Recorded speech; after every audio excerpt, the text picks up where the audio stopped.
Il y a quelques mois, Léo était déjà en podcast avec nous ici et il nous annonçait un projet complètement fou, traverser la Nouvelle-Zélande à pied. Je vais traverser du coup toute la Nouvelle-Zélande du point le plus au sud au point le plus au nord. À l'époque, c'était juste une idée, un défi énorme, presque irréel. Mais aujourd'hui, il est de retour et cette fois, il l'a fait. Pendant des semaines, il a marché à travers le pays, affronté la météo, la fatigue, les galères, mais aussi vécu des moments complètement incroyables. Il est content. Non, je vais pleurer. Aujourd'hui, on va tout savoir, ce qu'il s'est vraiment passé sur la route, les rencontres, les paysages et surtout comment cette expérience l'a changé. Bienvenue dans ce nouvel épisode avec Léo Nomade.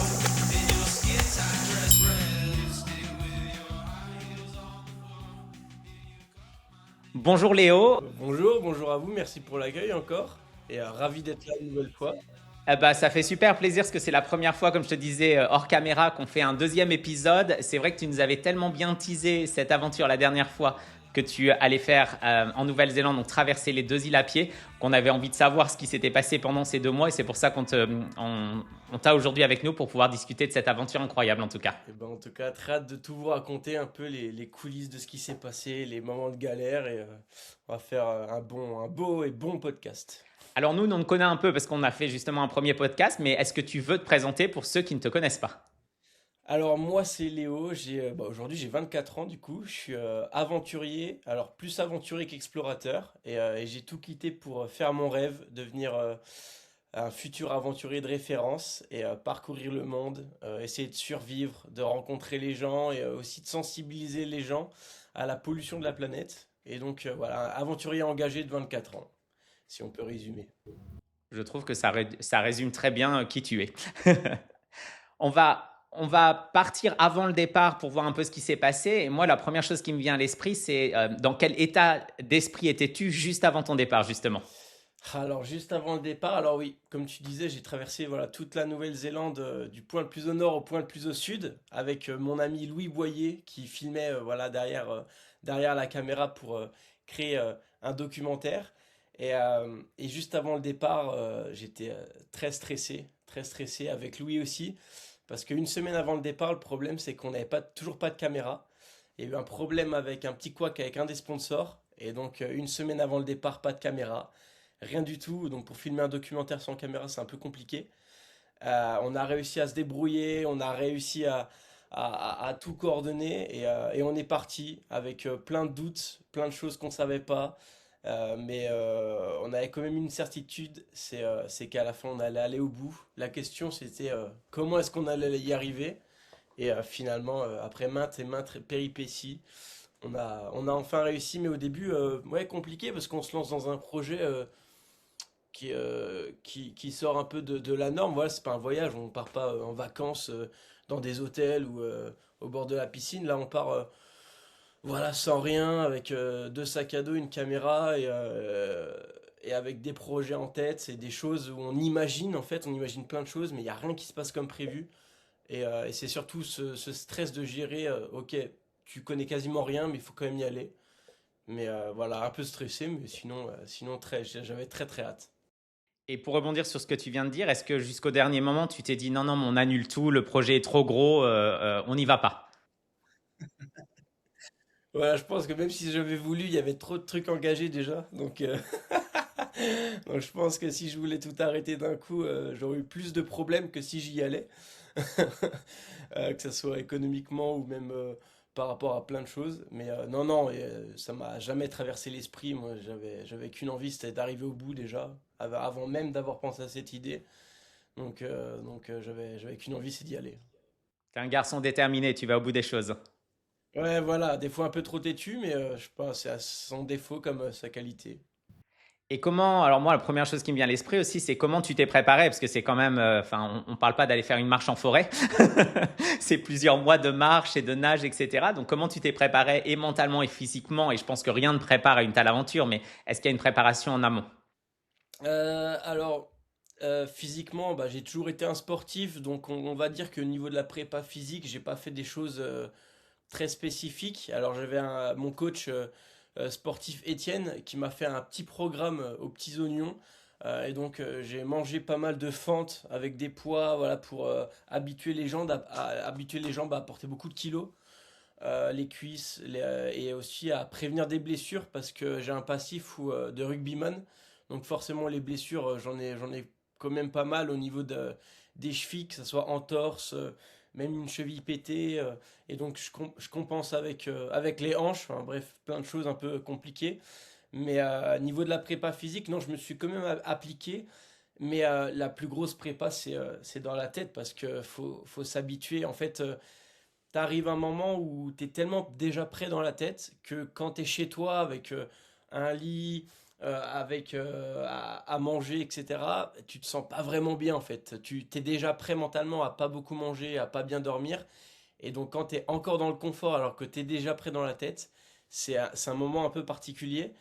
Mais, euh, mais non, plus, je pars du principe que si dans la tête, t'es prêt, le corps il suivra, même si t'as pas fait la meilleure préparation physique, même si t'es pas un athlète olympique.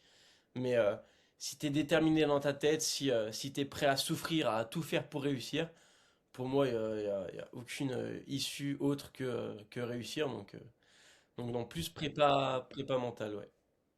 Alors moi, une question qui me tient à cœur, qu'est-ce qu'il y avait dans ton sac?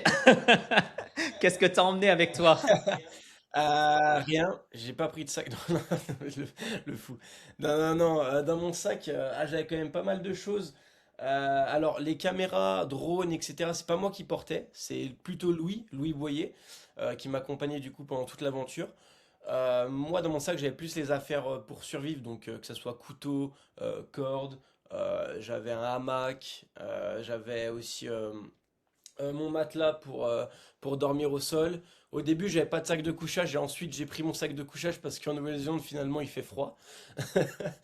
Et non, bah, énormément de matos en fait pour réussir à survivre. Alors, les indispensables, si je devais en citer trois, ça serait mon allume-feu, une sorte de pierre à feu. Deuxième, bah forcément, ça serait l'eau avec un camelback ou une gourde, ça dépend ce que vous prenez dans votre sac. Et un troisième, je dirais, bon, c'est un petit objet confort en fait. C'est souvent un gris-gris ou quelque chose que tu emmènes toujours avec ton aventure qui te porte chance. Donc moi personnellement, c'est un petit collier de ma meilleure amie. Donc voilà, après bon, chacun amène ce qu'il veut. Mais en tout cas, ouais, principalement des affaires pour être le plus confort avec le moins de poids possible. Parce que derrière, j'avais anticipé le fait que fallait que je prenne beaucoup de poids en ramassant les déchets et en les gardant avec moi. Donc au début, j'avais un petit sac, il devait faire peut-être 15-16 kilos. Et ensuite, ça a augmenté d'un seul coup. Oui, parce que ce que j'ai pas expliqué au début du podcast, c'est que non seulement donc tu as traversé les deux îles de la Nouvelle-Zélande à pied, mais qu'en plus tu as ramassé tous les déchets que tu as trouvés sur ton chemin et que tu as traîné avec toi jusqu'à la fin de la randonnée. Ouais, exactement. Ouais. Bah, pas tous les déchets, mais on était à environ 5-6 déchets par jour. Et à la fin, j'avais une charrette de 160 kilos avec 72,4 kilos de déchets. Donc récoltés dans la nature, dans les rivières, au bord des routes, enfin un peu partout. Donc au début, je suis parti avec un sac assez léger, on va dire. Oui, au lieu de parler du côté superficiel auquel moi j'ai pensé en premier, c'est ton sac, c'est tout ce que tu as tracté jusqu'à la fin et les déchets qui sont la partie la plus lourde sur le chemin, quoi. Ouais, ouais, c'est ça, exactement. Ouais. Donc là, j'ai envie de rentrer dans le vif du sujet et le début de l'aventure. Alors là, c'est un petit peu différent pour toi parce que la plupart des aventures que tu avais fait dans le passé, on en avait discuté. Donc bah, l'aventure sur l'île déserte, complètement nue, qui nous a fait bien rire d'ailleurs sur l'épisode numéro un, mais aussi l'aventure en Australie, tu l'as toujours fait en solo. Et cette fois-ci, tu as décidé d'emmener Louis avec toi pour filmer et documenter toute cette aventure. Comment ça s'est passé justement de partager l'aventure avec lui et puis la partie filming pendant cette grande aventure. Alors forcément, derrière, j'avais anticipé le fait que je voulais créer un gros documentaire autour de la sensibilisation des déchets dans la nature. Et je me suis dit, j'avais déjà expérimenté de filmer tout seul et je me suis dit, si je veux un bon truc, il faut que quelqu'un me suive. La question c'était qui? Parce que forcément, dire à quelqu'un, viens me suivre pendant 6 mois, t'es pas payé, tu vas pas trop bien manger, pas trop bien dormir, il y aura que des galères. C'est un peu compliqué. Ça vend pas du Mais, rêve. mais j'ai mon ami Louis Boyer qui est énorme, il est incroyable. Il est un peu comme moi, complètement fou. Et il s'est dit, allez, vas-y, go, je te suis. Il adore ces projets-là. Et donc, je lui ai donné la caméra, le drone, tout ça. Et il a réussi à me suivre tout le long. Alors, au début, il était un peu en van. Ensuite, il m'a suivi une petite partie à pied. Après, lorsque j'étais en hydrospeed, lui, il était sur son canoë-kayak. Et après, le reste, il m'a suivi en vélo pendant que moi, j'étais avec la charrette à pied. Mais tout ça pour dire que ça change les aventures en solo parce que forcément, t'es quand même H24 avec quelqu'un. Alors même si des fois il y avait des journées où on se parlait quasiment pas, on était dans notre truc, on avançait, il y avait rien à faire, on était fatigué, on n'avait pas forcément envie de parler. Un peu, je vais dire que c'est deux aventures totalement différentes parce que d'un côté, on a cette sensation, on n'a plus cette sensation, je veux dire, d'être seul au monde. Voilà, on sait que il y a quelqu'un avec nous qui est dans la même galère que nous, mais il y a quelqu'un avec nous. Donc c'est vraiment deux expériences différentes. Je sais pas vraiment laquelle est la meilleure, mais ça dépend ce que tu recherches. Mais en tout cas, non, première expérience incroyable et le documentaire à la fin va être fou. En tout cas, on espère. Et c'était un vrai soutien, j'imagine, émotionnel pour toi pendant le voyage, hein. Ouais, oui, bah carrément, que ça soit d'un côté ou de l'autre, quand on a des petits moments de mou, quand des moments de moins bien ou qu'on a un peu de doute, l'autre il est toujours là. Voilà, pour vous dire, on s'est jamais disputé, on s'est jamais pris grandement la tête, malgré le fait qu'on était 6 mois H24 ensemble dans des conditions un peu compliquées, parce qu'on avait un objectif, c'était d'aller au bout et de faire un documentaire incroyable. Et derrière, voilà, quand il y en a un qui allait moins bien, bah, l'autre il le supporte, il l'aide quoi. Donc non, non, franchement, c'était un soutien incroyable. L'avantage de partir à deux. Ouais, voilà, ouais, franchement, j'ai expérimenté. Et pour ceux qui ont un peu peur, peut-être de partir à l'autre bout du monde tout seul, à deux, ça peut être un bon compromis. Alors attention, il faut partir avec quelqu'un avec qui on s'entend bien quand même, parce que ça peut vite tourner au cauchemar. Mais, mais voilà. J'ai envie de savoir un peu une journée dans votre vie, dans ta vie, dans votre vie j'appelle ça le voyage, mais pendant l'aventure, quoi. C'est pas vraiment un voyage. C'était quoi une journée type, hein?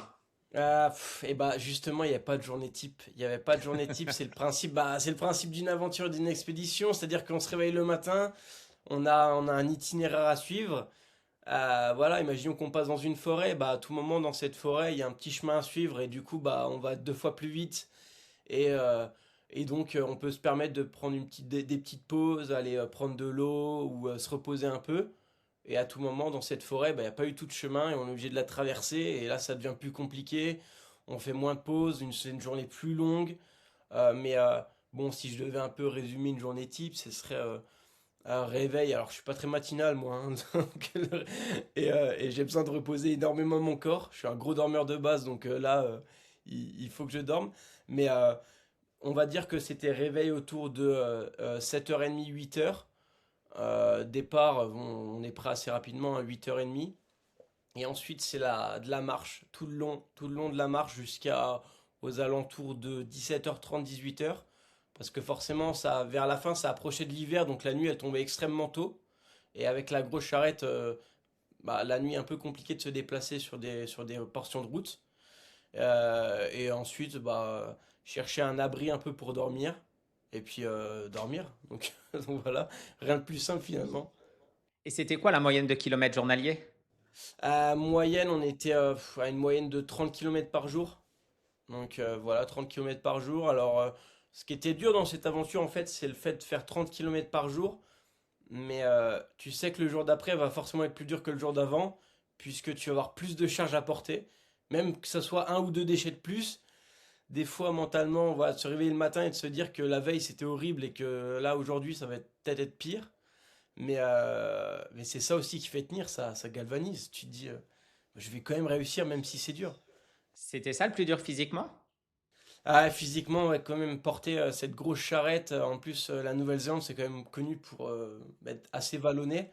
les reliefs. Que ce soit en montée ou en descente, c'était une galère avec la grosse charrette. Mais sinon, non, non, c'était une belle expérience.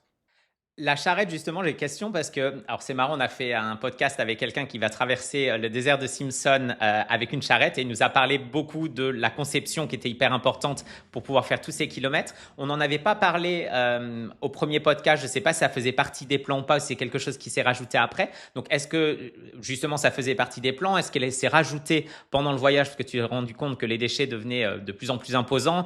Comment tu t'es procuré cette charrette? Enfin, est-ce que tu veux nous en dire un peu plus?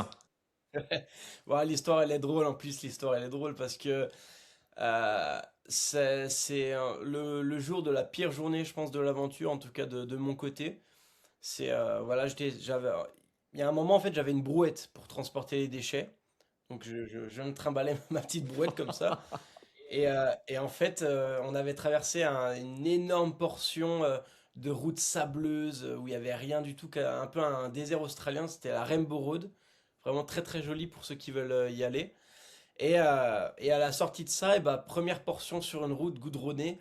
Et là, la roue de ma brouette, elle se pète en fait. Elle se pète complet. Et là, je suis là avec, je sais pas combien de kilos j'avais de déchets dans la brouette, mais je suis là au milieu de la route avec ma brouette pétée. Autour de moi, il n'y a rien du tout. Deux fermes peut-être abandonnées où il n'y a rien, il n'y a personne à qui demander de l'aide. Et donc, je suis là avec tous ces déchets.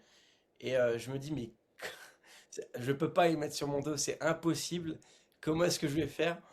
Je commence à réfléchir un peu à deux, trois solutions. Je me dis, bah, il me faut une autre brouette de toute façon, ou quelque chose d'autre qui va permettre de pouvoir avancer avec tous ces déchets. Ce que j'ai fait, c'est que j'ai pris les déchets, je les ai cachés dans un buisson, dans un coin au bord de la route. Sauf que je me suis dit, à tout moment, quelqu'un va passer, va penser que c'est des déchets que j'ai jetés. Et donc, il va y prendre et y mettre à la déchetterie là-bas. Et je me suis dit, non, pitié, pitié, non, laissez-moi mes déchets. Un peu bizarre, mais pour le coup, c'était un peu important. J'ai fait du stop pour revenir à la dernière ville dans laquelle j'étais. J'ai cherché une brouette pendant une journée, rien du tout, rien, même pas un truc à roue pour essayer de pousser, même pas un caddie, rien du tout. Je reviens, je passe la nuit dans un champ horrible, il pleut à moitié, il faisait froid, affreux. Je me réveille le lendemain, toujours pas de solution, rien du tout. Et je me dis, bah allez, de toute façon, c'est pas sur place que je vais réussir à trouver. Je me suis dit, bah allez, je vais marcher. Donc je marche, voilà, comme ça, en sachant que après, je vais devoir faire demi-tour et revenir. Pour aller tout récupérer. Ouais, ouais, alors déjà les kilomètres, il y en avait beaucoup, alors là. Et puis je perdais des jours, en plus, psychologiquement, c'était un peu compliqué de se dire que là, on n'avance pas, que le temps, il avance, que c'est compliqué. Et, euh, et là, je tombe sur une ferme, une grande ferme, et là, je vois un monsieur au loin. Donc je m'approche, et j'arrive et je lui dis, écoutez, vous êtes mon dernier espoir. J'ai besoin d'une brouette ou j'en sais rien, moi, d'un truc avec des roues qui va me permettre de prendre les déchets. Je lui explique un peu le projet et là, le gars, il me regarde avec un bon accent néo-zélandais. Il me fait, non mais t'inquiète pas, moi j'ai ce qu'il te faut. J'ai pas de brouette, mais j'ai un vieux truc qui traîne derrière mon jardin. Tu me dis si ça peut t'aider ou pas. Et là, il me sort un truc énorme avec des roues énormes comme ça, qui est à ma hauteur en plus et qui va me permettre de mettre, mais je sais pas combien de kilos de déchets. Et sauf que le truc était un peu délabré. Il me dit pas de problème, viens avec moi, je le prends. Et là, il ouvre un garage avec perceuse, tout ça. Et là, il commence à me le réparer. Je me serais cru en automoto avec. Il était en train de me faire un truc de fou. Et donc, il me fait tout ça. Et moi, je lui dis, bah écoute, moi, j'ai que 20 dollars sur moi, j'ai pas plus. Donc, est-ce que. Et il me dit, non, non, mais je te le donne gratuit. C'est pour la cause. Moi, au moins, j'aurais mis mon grain de sel. Et je me suis retrouvé avec un trailer énorme. Incroyable. Et c'était histoire incroyable, franchement. J'essaie d'avoir la photo de ton chariot là. C'était le truc un peu comme au Vietnam où ils transportent les gens derrière avec les deux manches que tu tires ou... Ouais, voilà, en fait, t'avais deux manches, et j'avais même une barre devant moi, t'avais deux manches sur le côté, un peu comme les chevaux, en fait, pour labourer un peu les champs. Mais en fait, je sais pas vraiment à quoi ça servait avant, mais Mais les probabilités qu'il y ait une ferme à quelques kilomètres et que tu trouves ce chariot et que ce mec te la donne, c'est les joies du voyage et de l'aventure, quoi. ah, mais j'en parle, j'en parle dans le documentaire à ce moment-là, c'est que ouais, c'était compliqué. Enfin, mentalement, en ce moment, c'était compliqué. J'étais fatigué, c'était dur. Et quand la roue, elle s'est pétée au milieu de la route et qu'il n'y avait rien et que c'était la galère, je me suis dit, mais c'est pas possible, quoi. Surtout qu'on avait eu des galères avant et je me dis, mais là, ça s'acharne, c'est un truc de ouf. Et comme quoi, faut jamais lâcher, faut toujours garder une petite once d'espoir. Et, euh, et je me dis que si j'avais pas cassé ma roue ici, j'aurais jamais trouvé ce gros trailer qui m'a permis d'avoir énormément de déchets. Et donc, des fois, il y a des choses qui arrivent dans la vie, qui sont horribles, qui sont sur le moment, tu te dis, mais pourquoi ça m'arrive à moi? C'est affreux. Et en fait, c'est pour une bonne raison, mais tu le sais souvent plus tard. Des fois, tu le sais vraiment plus tard, 1 an, 2 ans plus tard. Mais, euh, mais je suis de l'école où je pars du principe que quand il y a quelque chose qui t'arrive de négatif, il y a toujours du positif derrière. C'est pour quelque chose, il faut juste attendre. Et là, c'était le trailer, donc très, très content. C'est une belle leçon de vie, et pourquoi pas la comparaison. Et je pense que tu te rappelleras toute ta vie, quand il y a un truc qui ira pas, tu te rappelleras de cette brouette, je pense, en disant, bah oui, mais il y a peut-être le gros chariot qui arrivera derrière, quoi. Ouais, exactement. Non, mais ça peut devenir une métaphore même. Je pense qu'il faut qu'on pose. C'est pas faux. Et justement, je veux rebondir sur les déchets parce que, enfin, à ce moment-là, tu as juste envie de tout abandonner. Enfin, pas toute l'aventure, mais peut-être abandonner les déchets en te disant, bah écoute, c'est pas grave, on reprend de zéro derrière, je vais trouver un truc plus tard. C'était quoi l'importance et le message que tu voulais faire passer en ramassant tous ces déchets et continuer à vouloir chercher ce trailer pour récupérer les déchets que tu avais déjà récupérés sur la route, quoi. Et bah, alors pour la petite histoire, donc on avait parlé dans le premier podcast. J'étais allé, du coup, je suis allé en Australie où j'ai traversé une petite partie de l'Australie. Et au bord des routes, à l'époque, je voyais énormément de déchets. Donc ça a mis une petite graine dans ma tête. Je me suis dit, putain, c'est ouf quand même que les gens jettent autant de déchets dans la nature. Ensuite, je suis allé aux Philippines. On en avait parlé également. Et sur la plage, en fait, quand les plages elles sont pas nettoyées, bah, elles sont pleines de déchets. Il y en a vraiment partout. Et à ce moment-là, je me suis dit, voilà, si je dois faire une prochaine expédition, j'aimerais faire quelque chose. Voilà, j'aimerais participer à nettoyer ça parce que je le vois, mais je fais rien. Donc, je me suis dit, il faut que peut-être que je donne l'exemple déjà à moi-même et un peu aux gens. Enfin, l'exemple, c'est un grand mot, mais contribuer en tout cas à une petite dépollution à mon échelle. Et je me suis dit, voilà, la prochaine fois que je traverse quelque chose, que je fais quelque chose, eh ben, je vais ramasser tous les déchets.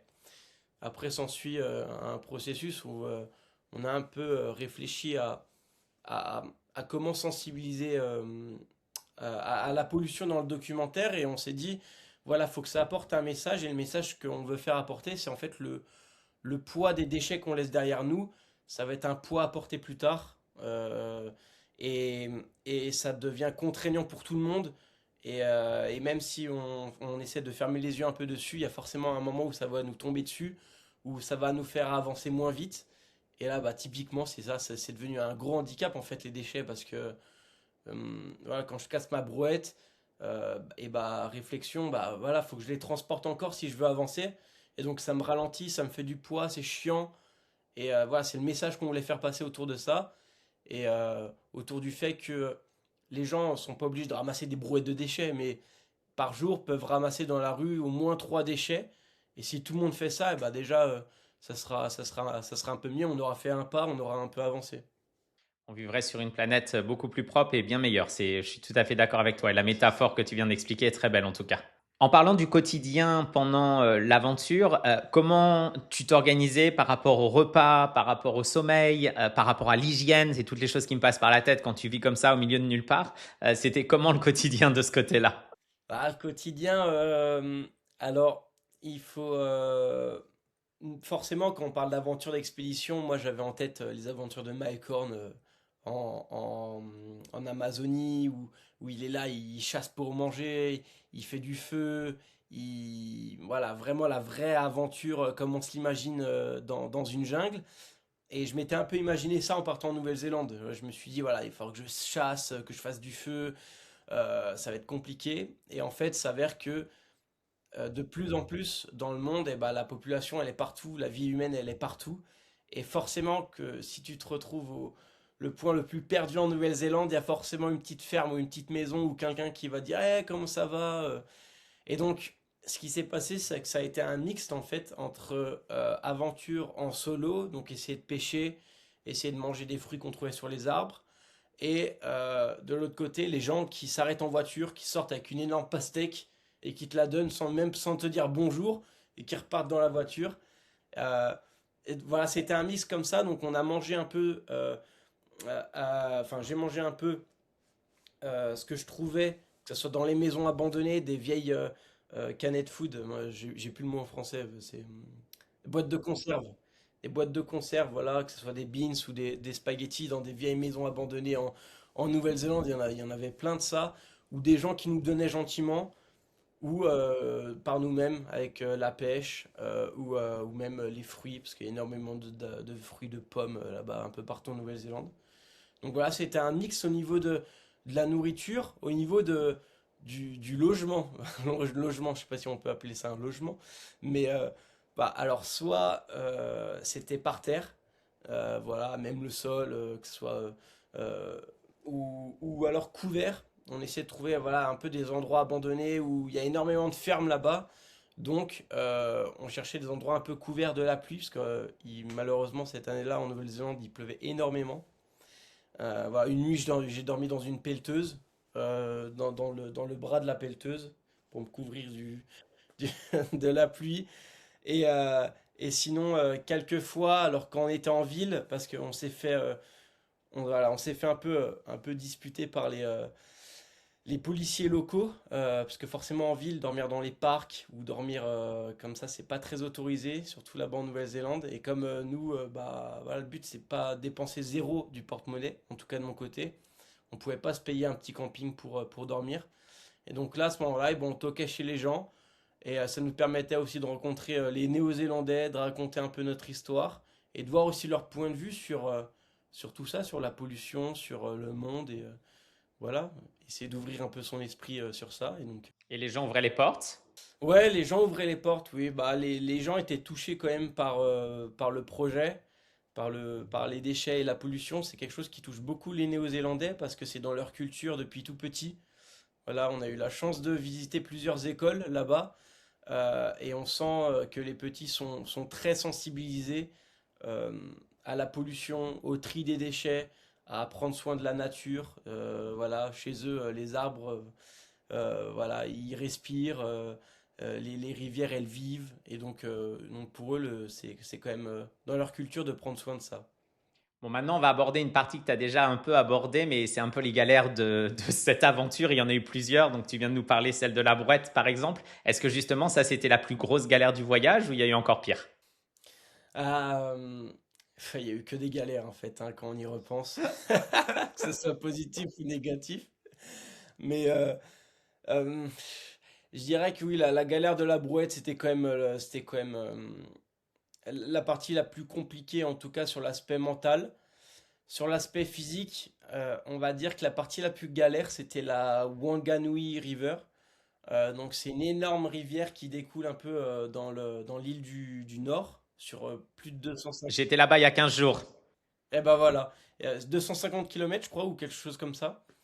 Et magnifique, sauf que je ne sais pas si tu as vu, mais il y a en fait il y a une grosse portion où il n'y a plus de courant, il n'y a pas beaucoup de courant en fait, c'est très plat.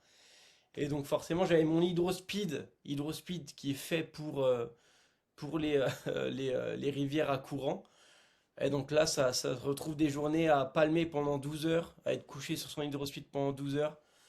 Et là, bah, tu fais rien, quoi. Tu palmes pendant 12 heures et tu regardes autour de toi, tu bois de l'eau de la rivière et après tu arrives sur le rivage, tu fais ton camp, tu dors et tu repars le lendemain à faire 12 heures. Donc compliqué. Et donc on arrive au dernier jour en fait où en fonction des marées, il faut partir à des heures précises. Donc Louis est sur son canoë, moi je suis sur mon hydrospeed, on fait 12 heures la journée, très plat, franchement assez dur. On arrive aux alentours de 18 heures sur la rive et en fait soit on repartait à minuit, soit on repartait à 14 heures le lendemain pour être dans le courant en fait, dans les marées, parce que sinon on nage à contre-courant donc ça sert à rien. Et là on se dit bah faut qu'on avance, on est déjà un peu en retard. Et donc on arrive, voilà, on fait 12 heures, on arrive à 18 heures, on mange un petit bout et à minuit on repart directement sous la pluie comme ça, à mettre la combinaison dans le froid. Et on part comme ça. Et d'un côté c'est le pire et c'est le plus beau moment de l'aventure je crois. parce que c'est un moment unique on est parti là-bas pour vivre ce genre d'expérience. Mais en tout cas, ouais, c'était incroyable ce moment-là dans la Wanganui. Et en pleine nuit, tu vois rien, quoi. Non, on voit rien. Alors au début, on met les lampes torches, mais finalement, avec le reflet de l'eau, ça nous revient dans la tête et on n'y voit pas grand-chose. Donc on essaie de mettre la lampe, mais plus en haut. Et on avait de la chance, c'était quand même une nuit étoilée avant qu'il pleuve et avec une grosse pleine lune. Donc on voyait quand même pas mal, heureusement. Et mais voilà, en tout cas, expérience de dingue. Et les déchets, alors, parce que je pensais à ça justement, quand vous êtes sur l'eau, j'imagine que tu n'as pas accroché la charrette Non, derrière ton hydrospeed. non, non, non. Je pense que j'aurais coulé, mais, c'est. Alors dans cette partie justement, Louis, il m'a été d'une aide énorme. Ça n'aura pas été la même chose, je pense, parce que finalement, à ce moment-là de l'aventure, on a récolté beaucoup de déchets. On s'attendait pas à ce qu'il y ait autant de déchets. Et donc ce qui s'est passé, c'est que oui, bah forcément, j'avais déjà un gros sac en plus de mon sac de survie, un gros sac, et je me suis dit non mais si je mets ça, ben, ben, je vais couler, ça sert à rien que je le mette. Et donc Louis a réussi à l'accrocher sur son kayak en plus de tout le matos qu'il avait. Et donc, ouais, le sac de déchets, il nous a suivis sur toute la Wanganui River. Et c'est Louis qui pagayait avec le sac de déchets. Donc voilà, il a contribué grandement alors, au projet et aussi du coup à ce ramassage et à cette dépolluisation. Je n'ai pas le mot, mais dépollution. À cette dépollution. Et est-ce qu'il y a un moment, parce que tu nous as dit ça a été beaucoup, beaucoup de galères, il y a un moment où t'as dit, c'est bon, on arrête tout, ras-le-bol, on rentre à la maison, quoi. Ouais, non, non, non, non. Tu pars pas dans ce genre de projet en, enfin, je vais prendre l'inverse, je veux dire, si tu pars dans ce genre de projet, tu sais que tu vas aller au bout. Sinon, tu pars pas, parce que, enfin, en tout cas, tu sais que tu vas aller au bout, que tu donneras tout pour aller au bout, et tu es déjà préparé au fait que ça va être dur, ou que ça va être compliqué, qu'il y aura des moments de galère où tu auras envie d'arrêter, ou en tout cas de faire une pause, mais d'abandonner, jamais. Ça m'a jamais traversé l'esprit, ça a jamais traversé l'esprit de Louis.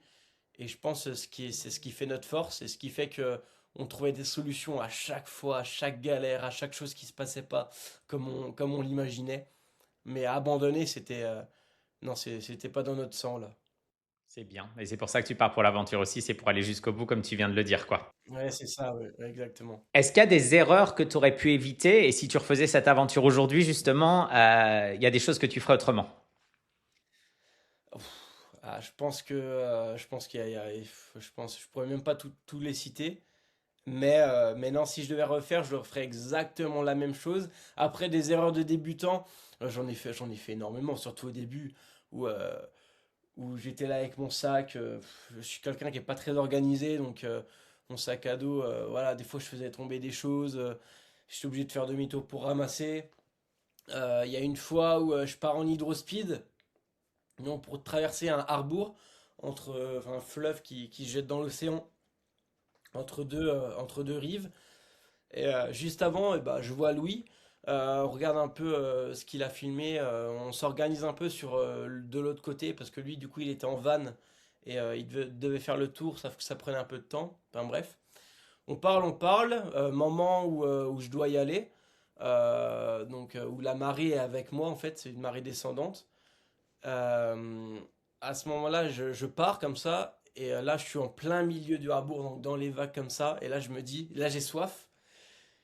Et là, je cherche mon truc du camelback, la petite tige là qui sort de mon sac. Et là, je l'ai pas. J'ai oublié l'eau, en fait, dans- vers Louis. Et là, je me dis, mais oh là là, parce qu'avec la combinaison en plus, tu sues beaucoup plus, t'as beaucoup plus chaud. Donc la soif, elle est présente comme jamais. Et donc je suis là et je me dis, non mais l'erreur de débutant que je viens de faire, l'erreur qui peut coûter une vie si j'allais être isolé pendant 4 5 jours, peut-être dans un désert ou ailleurs. Et donc là j'arrive sur la rive, il fait déjà nuit, j'ai soif. Je monte sur une colline, j'arrive dans un champ de vaches, il fait nuit, hein, je vois rien. Et j'ai qu'une envie, c'est trouver de l'eau. Alors, il n'y a rien autour. Et là, je vois un l'abreuvoir des vaches qui est plein de bousses de vaches, de tout ça. Et j'avais mon filtre, heureusement. Et là, je commence à filtrer cette eau-là, mais c'est une eau, je compare ça, c'est comme si t'avait rajouté du sirop à la bouse. Oh. Ça a ce goût de bouse. Donc, avec le filtre, j'ai pas bu de la bouse, mais tu as ce goût de bouse dans l'eau. Pas très agréable, mais quand tu as soif, franchement, tu bois de tout. Donc, voilà, l'erreur de débutant, voilà, ça a été d'oublier l'eau, essentielle à la survie quand même. Donc, Tu vends du rêve là, ouais, hein. bah, franchement, là, ouais, je vous le conseille. Bah, je vous le conseille au moins une fois dans votre vie, comme ça, au moins vous l'aurez fait, mais pas tous les jours, quoi. Et quand on a fait le premier podcast, en fait, j'ai vu des amis quelques jours après et des amis kiwis néo-zélandais. Et en fait, bah, je leur ai parlé de toi parce que je me suis dit, mais ce mec, il est hyper inspirant. J'ai adoré son histoire. C'était vraiment tellement génial de faire ce podcast. Et je leur ai parlé de ce que tu allais faire. Et quand je leur ai dit que tu allais passer les deux îles en hydrospeed, ils m'ont dit, mais le mec, c'est un illuminé, c'est pas possible. C'est l'un des détroits les plus dangereux au monde. Donc là, je veux savoir le passage, comment ça s'est passé entre les deux îles. Ah bah voilà, bah c'est la partie compliquée du projet. En tout cas, s'il y avait une chose à faire, tu m'avais posé la question, ça serait ça. Puisque forcément, alors de base, c'était en hydrospeed.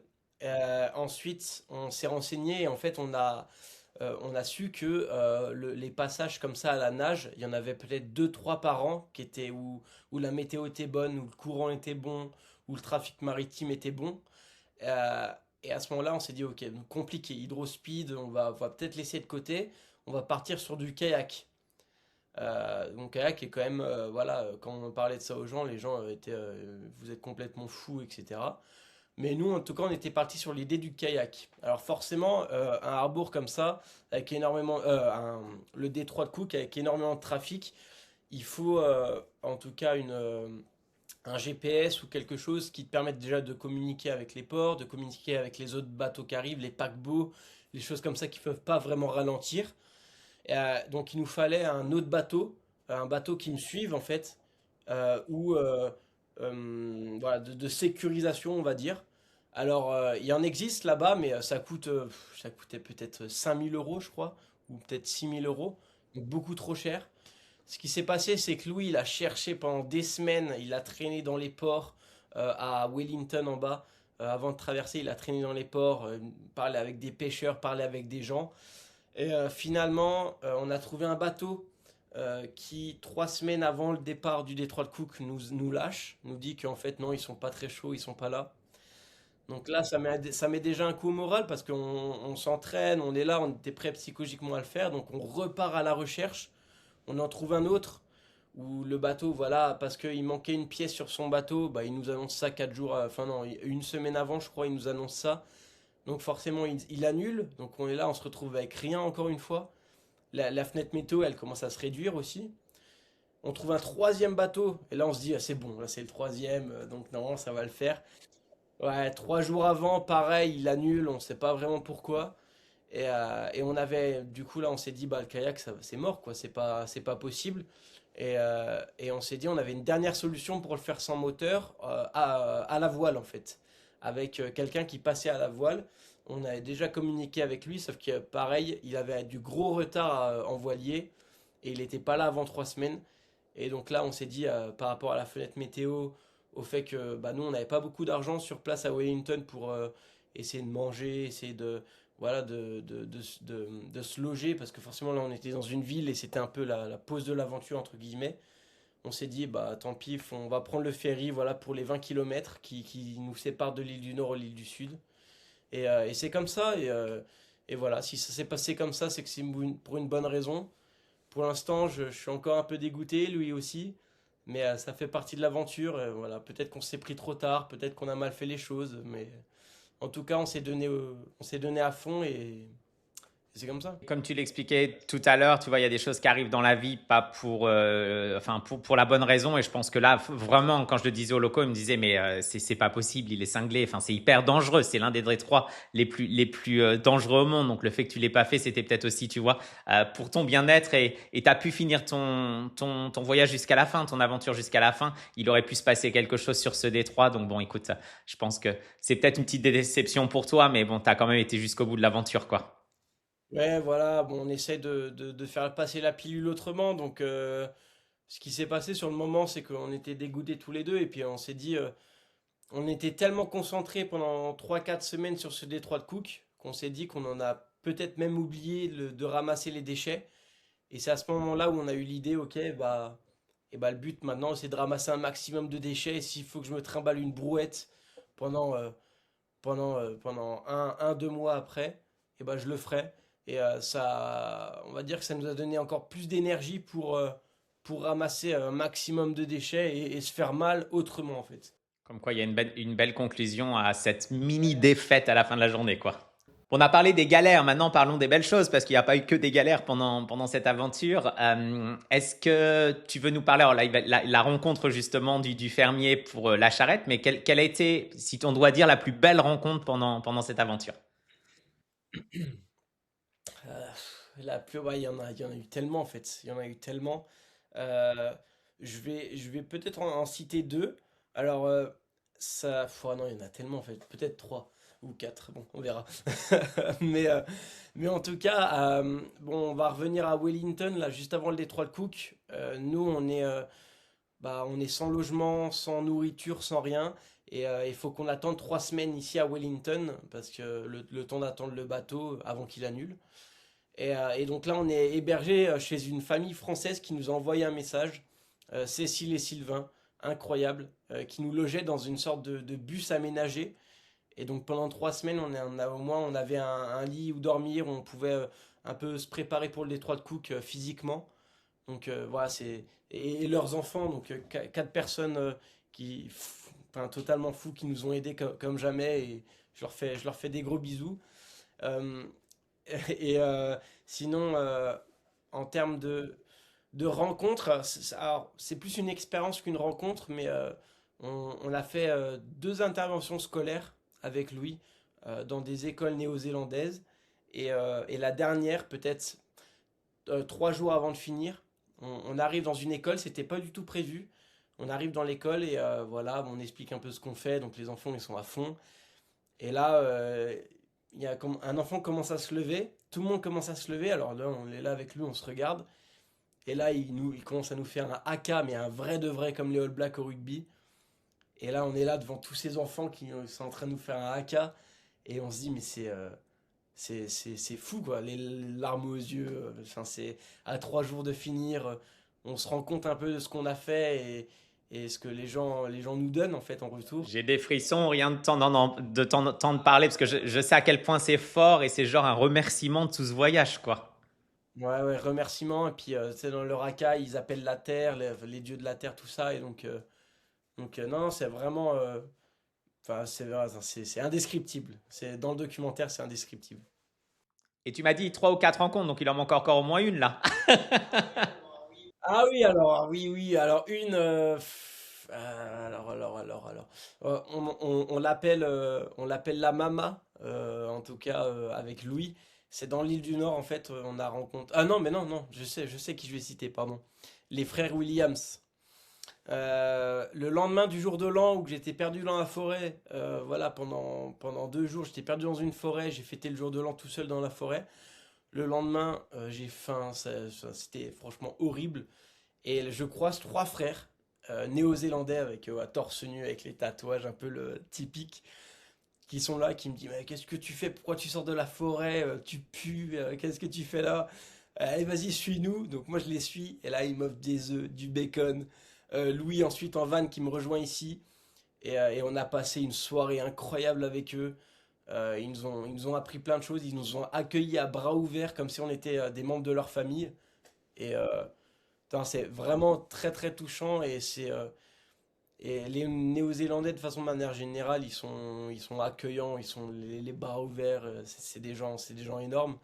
Donc là, expérience incroyable. Donc les frères Williams, même si vous n'allez pas voir cette interview, je vous fais des bisous. Mais parce que c'est en français, donc ils vont pas comprendre.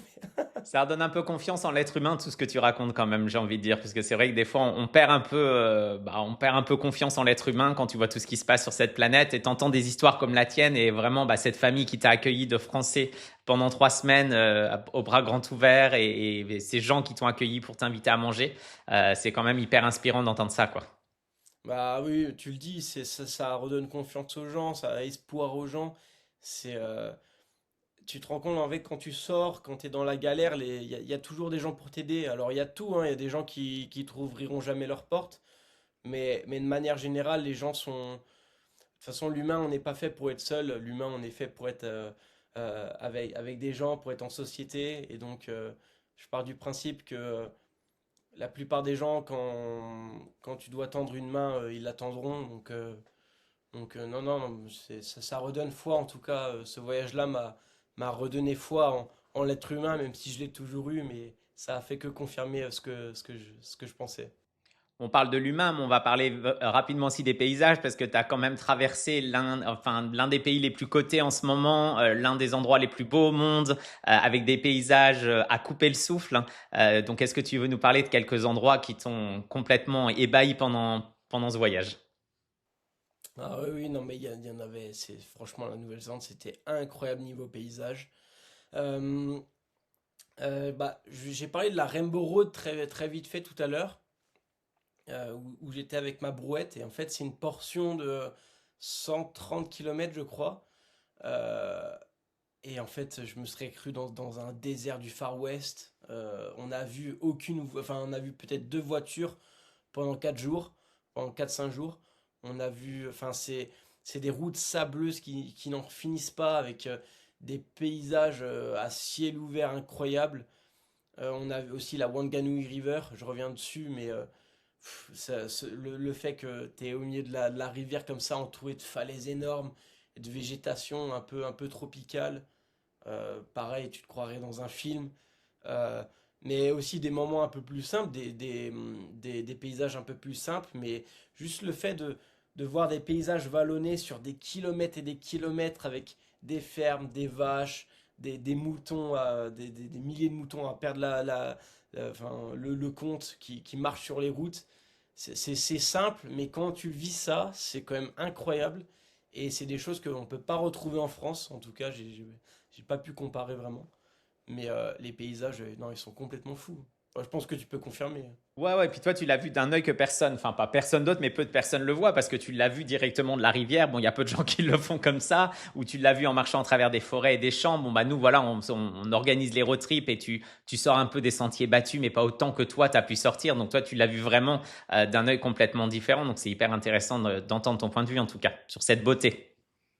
Ouais, franchement, non, non, c'est un pays à faire en tout cas. Mais s'il y a une chose que je regrette un peu, c'est qu'on soit pas passé vers les Fiordlands, très très connus en Nouvelle-Zélande euh, pour les sunfly là-bas notamment, mais surtout pour les paysages et les fjords quoi, qui bordent les falaises. Donc, juste petit regret sur ça, mais C'est une, bon. c'est une bonne excuse pour y retourner. Ouais, exactement, oui. Et pour un road trip cette fois-ci, refais pas tout à pied, s'il te plaît. Non, là, cette fois, non, un peu plus chill quand même. Non, non, je vais pas me trimballer une charrette. On va parler un petit peu de la partie des réseaux sociaux. Est-ce qu'il y a des côtés, parce que au début, vous faisiez beaucoup de vlogs sur Instagram pour retracer un peu les journées, etc. Est-ce qu'il y avait des choses que vous n'avez pas toujours fait montrer sur les réseaux sociaux, des choses un peu moins Instagrammables, hein? Ah bah oui, ouais, il y a des choses il y a des choses qui resteront entre Louis et moi forcément. Mais euh, alors au début, on partageait beaucoup en fait, surtout Louis parce qu'il shootait la journée et le soir il faisait un peu, enfin il faisait du montage pour publier sur les réseaux. Et on s'est vite rendu compte que faire les réseaux et le documentaire en même temps, en étant à deux, c'est pas possible. Donc j'ai dit à Louis, non mais laisse tomber les réseaux, on mettra des stories quand on pourra, mais on se concentre sur le documentaire. Et oui, il y a des choses en inside qui, qui resteront et d'autres non aussi, que d'autres on a envie de montrer, même si c'est des côtés où ça nous met pas forcément en valeur. Euh, je peux en citer un par exemple, mais voilà, les 4 premiers jours en fait de cette aventure, j'ai mangé des coquillages en fait sur une plage parce que je traversais la 99 Beach, donc une plage de 90 km. Je sors de cette plage, première montée sur le goudron, et là forcément mon petite coulante. Oh Euh, non! donc voilà, mais il y a des choses qu'on montrera aussi parce que ça fait partie de l'aventure et ça fait partie des choses, mais Et il y a des choses aussi qu'on va garder pour nous avec Louis parce que ça nous a touché personnellement, parce que c'est quelque chose qu'on veut partager que à deux. Voilà, c'est un bon mix entre les deux, on va dire. Et est-ce qu'il y a eu des moments, des moments que tu n'as pas envie de partager, comme tu disais, et il y avait des moments où juste vous avez envie d'arrêter toute cette documentation en vous disant, bah, gardons tout pour nous, en fait, on arrête le documentaire, trop de boulot, etc. Ou justement, c'était vraiment le but de cette aventure d'aller au bout du documentaire. Ah non, alors on est allé au bout du documentaire forcément, mais il y a des moments où en fait on se perdait dans ces moments de vie, notamment avec la rencontre avec les locaux, où on n'allumait pas forcément la caméra parce qu'on était là, on discutait, c'était spontané, on rigolait avec les gens et à ce moment-là, voilà, on a beau dire, mais le fait d'allumer la caméra, que Louis soit derrière, ça met déjà une petite distance d'un seul coup. Et donc il y a plusieurs fois où on n'a pas filmé ça. Mais en tout cas, on voulait filmer l'aventure en elle-même, les déchets, tout ça. L'extra avec la population, on en a forcément. Mais la plupart des rencontres, la plupart des choses qu'on a vécues, c'est entre Louis, moi et les locaux. C'est d'autant plus beau, je trouve, parce que ça fait partie de notre aventure à nous qu'on ne montrera pas forcément sur les réseaux ou ailleurs. Il faut garder cette petite partie privée qui est très importante aussi. Mais voilà, exactement. Ouais. Quelle est la plus grande chose que tu as appris sur toi-même pendant ces 6 mois, c'est ça au total? Ouais, pendant alors 4 mois de traversée et en tout 6 mois. Mais la plus grande chose,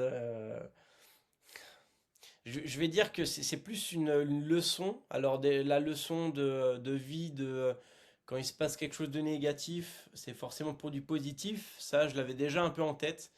Mais ça m'a appris surtout à lâcher prise sur les choses que je peux pas contrôler.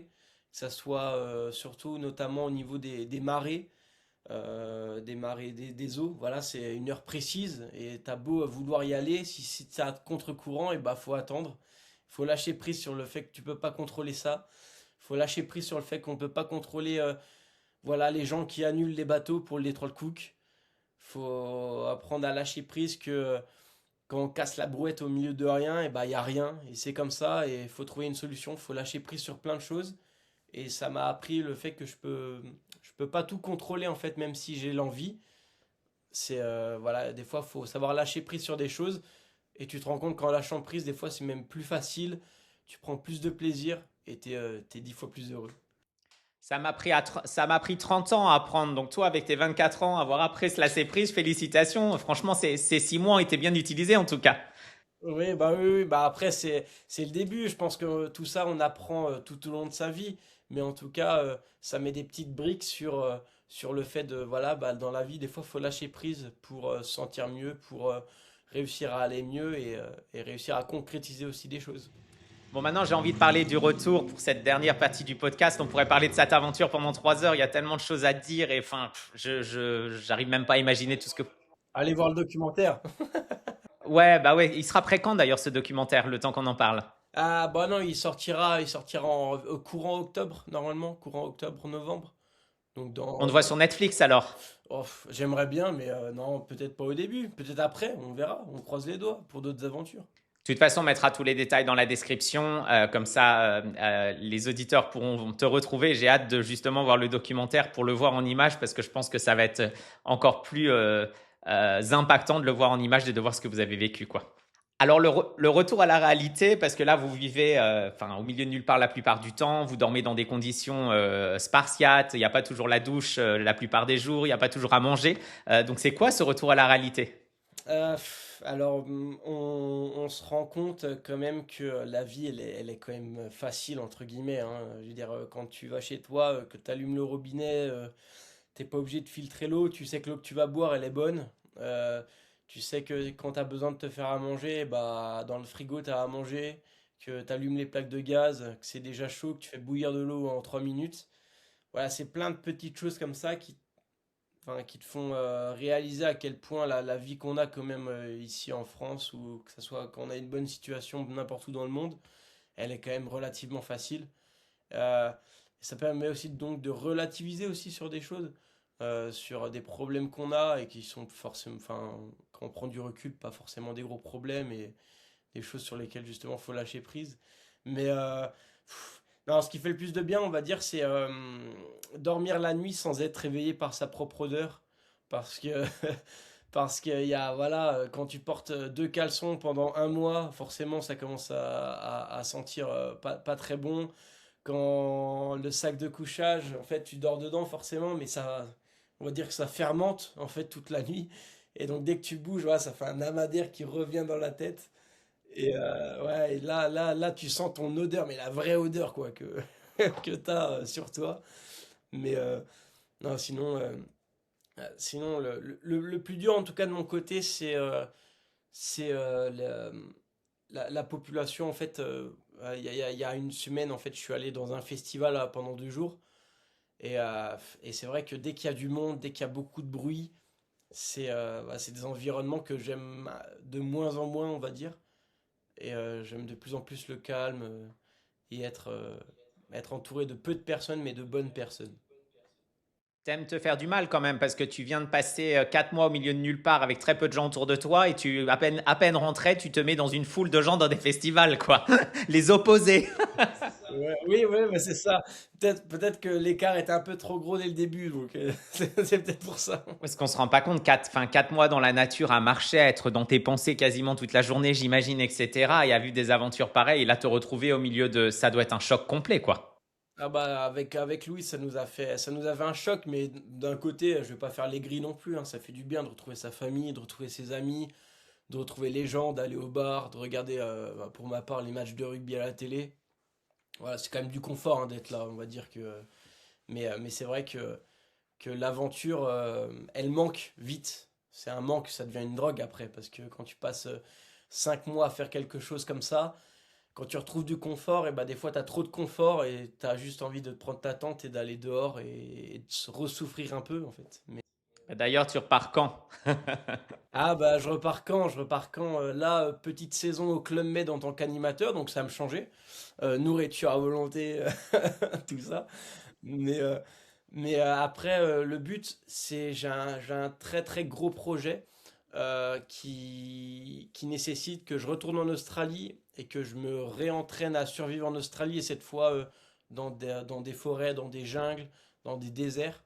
Et donc, prochaine destination, retourne en Australie pour aller vraiment dans la nature australienne et manger un peu de crocodile. C'est un projet sponsorisé, quelqu'un qui t'a contacté à la suite de la Nouvelle-Zélande ou c'est une idée qui vient de toi? Alors, bah forcément, l'expédition, au début, ça devient de toi, et après, je vais essayer de m'entourer de sponsors, essayer de structurer un peu tout ça. On est dans le début, pour l'instant, on se concentre sur le documentaire, mais voilà, ce qui est sûr, c'est que la prochaine destination, c'est le retour en Australie, le retour aux sources.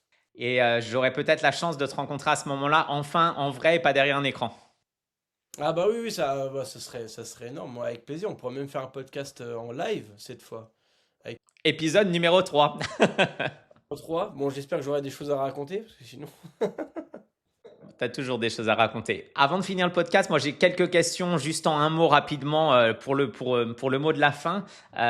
C'est toujours difficile parce que je pense qu'il y a plein de choses qui vont te venir en tête. Mais pour toi, en un mot, le meilleur souvenir que tu as eu. Alors, un mot, expliquer un souvenir en un mot, ça va être. Ouais, Oui. en quelques mots. Euh, et bah, ça, c'est cette nuit sur la Wanganui River avec mon ami Louis, où on était sous la pluie, où c'était dur, où on n'avait pas dormi, il faisait froid. C'est moment, un des moments les plus compliqués, mais du coup, un des moments les plus beaux. Et ces souvenirs-là, on en parle encore aujourd'hui, on s'en souviendra toute notre vie. Donc voilà le moment le plus beau de l'aventure pour moi. Alors, tu as répondu à deux questions en même temps parce que je voulais te demander ton pire moment. Est-ce que c'était le pire moment aussi Ah, ou...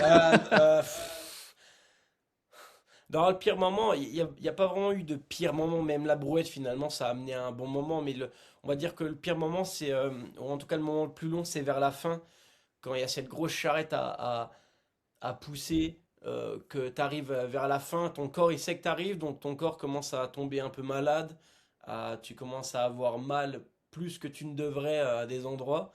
Parce que ton corps, il se relâche, il lâche toute la pression, il sait qu'il est en train d'arriver, mais c'est les moments les plus longs et les moments les plus insupportables où tu as juste envie d'arriver et de courir à l'arrivée, mais tu sais qu'il te reste 2 jours. Alors ça paraît rien sur tout ce que tu as fait avant, mais ça paraît énorme parce que tu as envie d'arriver.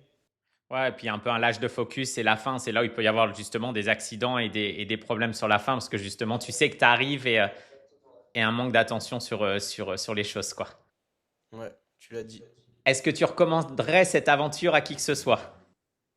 Euh, Bah forcément, bah oui, c'est forcément. Alors après l'aventure telle que je l'ai fait, peut-être pas, ou alors si vraiment il y a des gens, j'ai envie de dire aux gens, faites votre rêve comme vous l'avez envie de le faire. Voilà, si vous voulez traverser la Nouvelle-Zélande en voiture, c'est votre rêve depuis toujours, faites-le. Si c'est à pied, faites-le. Si c'est en transportant des déchets dans une charrette, faites-le. Mais à partir du moment où c'est votre rêve ou si c'est quelque chose que vous avez envie de faire, ça va forcément être beau et je vous le conseille forcément. Donc, euh, donc en tout cas, la Nouvelle-Zélande, c'est une destination incroyable. Et aux gens qui aiment la randonnée, qui aiment partir, qui aiment l'aventure, c'est c'est un endroit fabuleux. Bon, je pense qu'on aurait pu parler encore pendant des heures. J'ai tellement de questions à te poser, j'ai envie de tout Ouais, bah oui, savoir, oui, mais comme la dernière fois. comme tu l'as dit, je pense que le documentaire retracera bien, donc on mettra tous les détails dans la description. Je te laisse finir par quelque chose que tu as envie de partager, quelque chose qu'on n'a pas partagé, s'il y a des choses que tu veux dire avant de finir ce podcast, hein.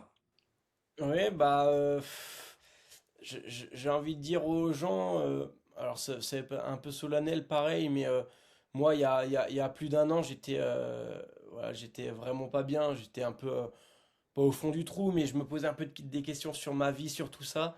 Et, euh, et en fait, quand on se rend compte que la vie, elle est faite pour réaliser ses rêves, et bah foncez, faites. N'ayez pas peur, forcément, ça va être compliqué. Forcément, il y a des gens qui vont pas vous suivre, mais d'un côté, il y a des gens qui vont vous suivre, il y a des gens qui vont vous soutenir. Et croyez en vos rêves le plus profond possible. Et à partir de ce moment-là, pour moi, il n'y a aucun souci, ça va se réaliser. Donc voilà, regardez où j'en suis. Moi, si on m'avait dit il y a un an, t'en serais ici à faire une aventure, un documentaire, voilà, même si c'est diffusé dans un seul cinéma une seule fois, pour moi, j'aurais réussi. Et donc c'est incroyable. Faites, vivez, riez, rencontrez les gens, partez. C'est le plus important.